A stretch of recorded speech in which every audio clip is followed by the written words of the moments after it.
Hello friends, నేను మీ స్వప్నికాని. సంక్రాంతి సందర్భంగా మేమైతే పిండి వంటలు చేసుకున్నాము. చూస్తున్నారు కదా, ఇక్కడ అందరూ మా చెల్లెళ్ళే ఉన్నారు. నాకైతే ఒక చెల్లి తినిపిస్తుంది, అక్కడ మా పిన్ని తను.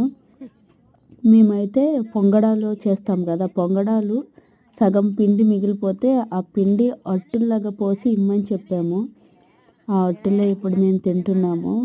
చూస్తున్నారు కదా, మా గ్యాంగ్ ఇంకా ఉంది. ఇది కాదు తిండిపోతు గ్యాంగ్ అంటే, ఇది వచ్చేసి మా తిండిపోతు గ్యాంగ్ ఇది. సో అందరము తింటాము, కానీ అందరము సన్నగానే ఉంటాం. చూడండి, మా అమ్మ, నేను, మా పిన్ని, మా చెల్లెళ్ళు అందరూ కూడా పొంగడాలు, అట్టులు అన్నీ తింటున్నాము.